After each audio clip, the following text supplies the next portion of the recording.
inspire, empower, grab your girls and soar a little higher. Unlock the fire in you, 'cause real women don't bitch, no. Real women don't, real women don't, real women don't, real women don't, real women don't, real women don't, real women don't, real women don't bitch.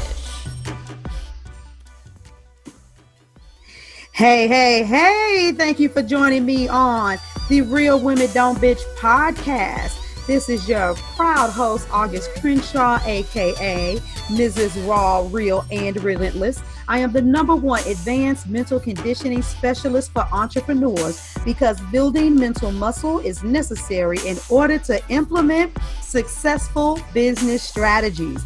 This show has been created for the woman who is not excuse-driven and needs help building a profitable business. I will be interviewing women from various fields who are willing to break the silence on struggles that specifically affect female entrepreneurs. Welcome to a show where I and guest speakers from time to time share our methods that help us beast our business no matter what is going on in our lives. Whether you are an online or brick and mortar business owner, this show is for you.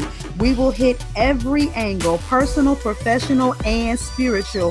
Why? Because on any given day, you get hit with shit from a scenario involving one, more, or perhaps all of the above. It all impacts you and your mindset towards your business. I have made it my personal mission to provide a space where we dive deep into the BS we face on a day-to-day basis.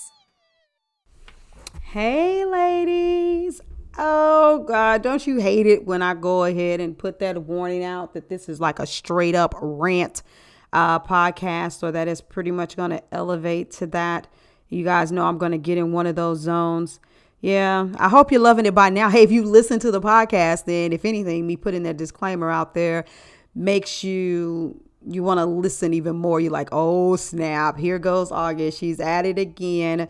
Well, you guys, I'm feeling some kind of way. And I had a conversation with someone, and it's hours later. It's like hours later, and I'm recording this podcast episode, and I'm reflecting on the conversation. It's putting me back in that place. And I'm going to share some things with you all. And I can't say it in a nice way. Today's podcast episode is definitely going to line up with the title of it. Real Women Don't Bitch. You know, I can't stand, let's just be real. I can't stand having comments with excuse-driven people. I can't stand having conversations with people who are extremely negative. I can't stand having conversations with people who are low vibration and are just resistant to being raised up. Now, yes, as a person who does mindset work, I know that sometimes people are going to bring not good spirits to the conversation. How about we say it like that? I understand that sometimes I'm having to dig somebody up out of a mental ditch. I don't have a problem with that. Duh, that's what I do. But sometimes you have these moments where you just look at people and you just be sitting there like, for real. So everything I say, you know, you gonna have something to say back. You know, nothing's gonna work. And I have to watch myself sometimes, because every once in a while I'll be thinking to myself, I'm finna go in. And there are clients, they will tell you, I will be like, for real? So this is what you're going to bring to the table. This is how you're going to talk. This is how you're going to think. You don't see what's wrong with you. And this person in particular, I just didn't feel like doing that. I didn't feel like doing it. I didn't feel like it would be received. And, you know, for me, I have a tendency, if my clients need it, we have a specific amount of time set up on our call. But if you need an extra 15 or 30 minutes because you're having a mindset block and I need to work through something with you, then I'll do that. But if the call is that exhausting that I'm like, okay, I'm looking at the clock and saying, okay, time is up, I got to get off. That's because I'm too drained, and I'm human. I am totally fucking human. And it's not my responsibility to take on so much from somebody, and I will stop in a heartbeat. But I want you all to understand why this conversation bothered me so much. People will say entrepreneurship, it isn't for everybody, and people fold and they can't do it. And it's the truth. Because a lot of you, you come up in this piece raggedy. You already come up into entrepreneurship raggedy. And I'm raising my right hand. And, I wish this was on video because I came into entrepreneurship raggedy. I had a whole bunch of stuff that was messed up in my life simultaneously while I'm trying to build something where I need to create wealth in my life. And dealing with all of my damage and my garbage and trying to do that simultaneously, that is an ugly ass place to be. And so a lot of you, when you come into entrepreneurship, you hate your jobs. They're extremely stressful. And I have seen woman after woman just say, well, I had to make a decision between my sanity, and my business. And they will just walk away from their jobs. And then while they're trying to build their business and they don't turn over a profit fast enough, then they're super duper stressed because now they're damn near dirt dog poor, even if they may even possibly be facing an eviction. And it's like, okay, so which headache was really worth it? You were griping because you were making the money to be able to sustain your life. And you swore up and down you had to leave the job in order to be able to build the business. But now that you've built the primary components for the business, but you're not generating enough revenue, you can't get any peace from day to day. And which headache was better? Which headache was worth it? And this is where the problem comes in at for me. Some people will be like, August, everybody cannot be like you. This ain't about being like me. This is about understanding what every great person has to recognize, that when they truly know and hope and believe that everything is going to work out for their good, the way that you think and you move is different, which means you have your head on the swivel. You don't miss opportunities, and there isn't anything that you won't do. But when you're in a constant state of feeling like life is dealing you a shitty deck, when you are in a constant state with feeling like your back is against the wall, stuff is not working for you, then it is so difficult. It is so difficult to build a business. And so this individual that I'm talking to, I already knew the decision that they made. And I was just sitting there thinking to myself, I get so tired of having conversations with women in business and telling them don't leave their job. It's almost like, how you with your teenager, when you say, don't date him, don't date him, don't date him. And then the girl wants to date him even more, how they, that kind of thing. It almost feels like to me when I'm looking at a woman and I'm sitting there telling her, don't leave your job, don't leave your job, don't leave your job, that it ends up happening anyway. And please, I'm using this whole scenario.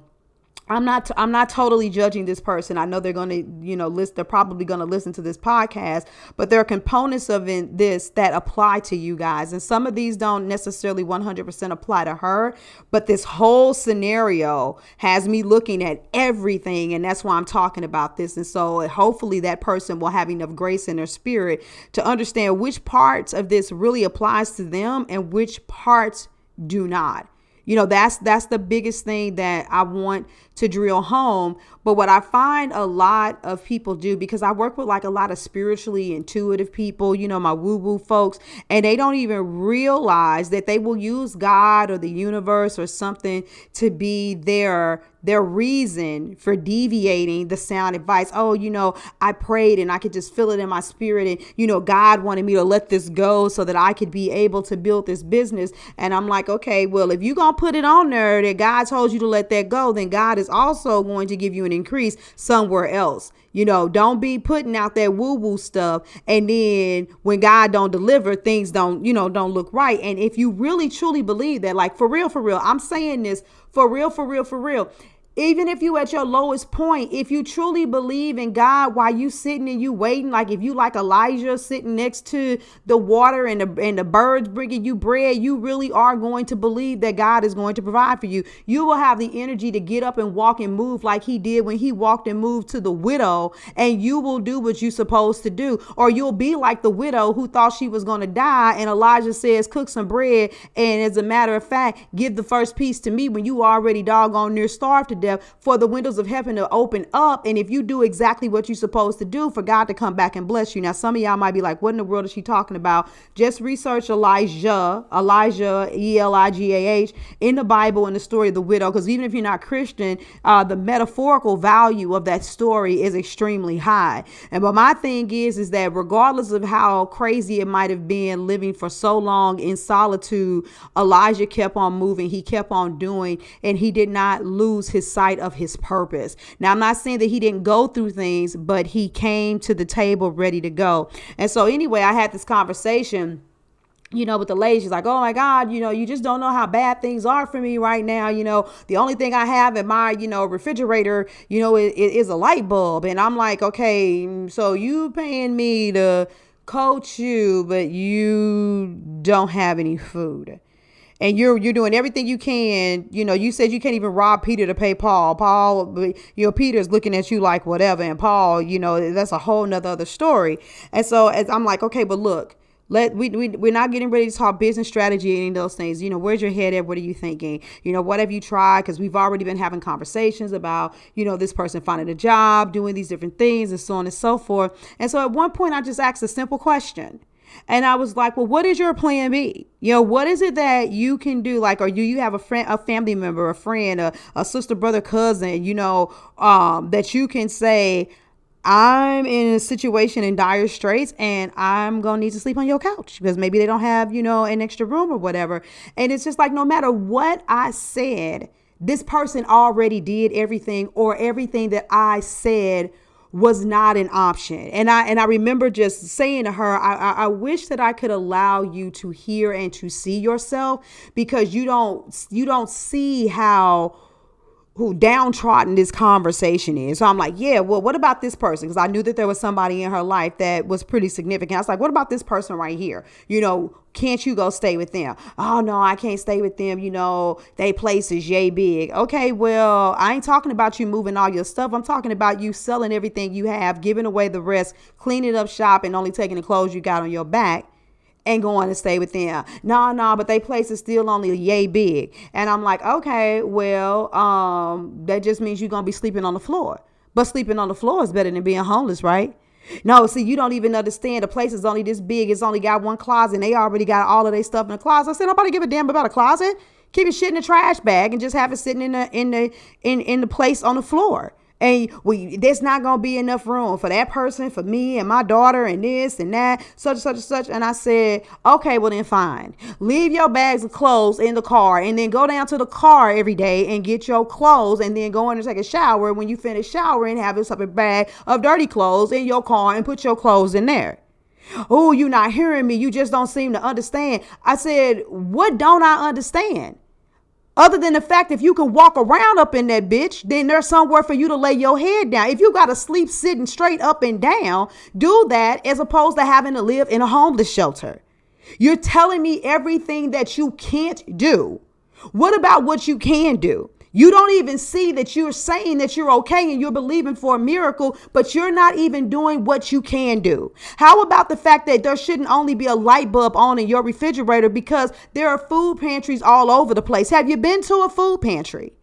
Like for real, have you done that?